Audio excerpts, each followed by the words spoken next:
Hey guys, Danielle here. Do any of you have siblings? Yes, you have a sibling. Awesome. If you don't, lucky you. Although you do have only child syndrome, and that's another topic for another day. But today I want to talk to you about how my brother came along. My little 6 pound, 12 ounce baby Jesus brother.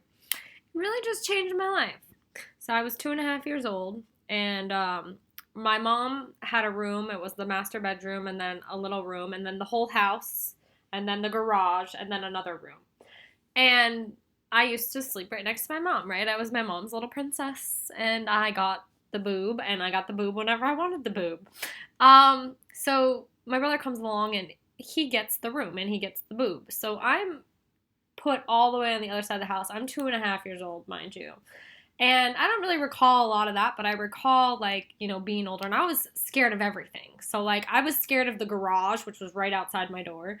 I was scared of the dark. I had, 7 night lights. I was scared of my closet, which is reasonable, obviously. And then I was scared of under my bed, which what little kid isn't scared of under their bed? So I had a strategy, right? So I would always close my closet. I would always close my door. And to protect myself from under the bed, what I did is I would stack each of my stuffed animals along the barrier of my bed. Okay, so my barrier was kind of in the wall, and there was 3 places for me to stack the animals. So I had enough stuffed animals that I could stick them in.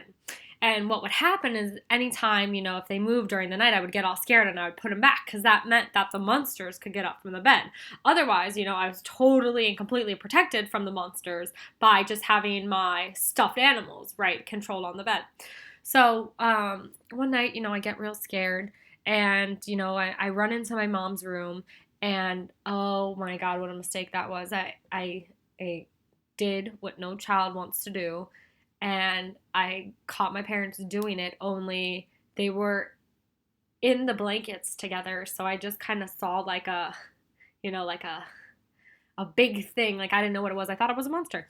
So I'm running to the door. I'm like, mommy, mommy, mommy. And I open the door and I see this thing and I'm like, oh my God, it's the monster from under my bed. And I run back in my room and I put the covers under my head and I'm hiding. And I'm like, please don't come get me. Please don't come get me. And I guess my parents must have just been doing it and been like, honey, did you hear something?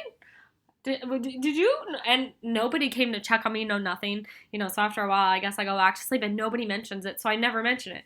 And when I got older, I said to my mom, I said, Mom, one time I was really scared and I walked in on you and Dad doing it. And she's like, oh, I'm sorry, sweetie. That must have been hard for you. You should have said something. I was like, there were monsters in your room. I didn't want to be involved at all, and oh, God, that was the only time that I actually walked in on it. One time I did walk in on my dad, say something about my mom's pussy, and it was horrifying. I'm still horrified. Dad, don't watch this video.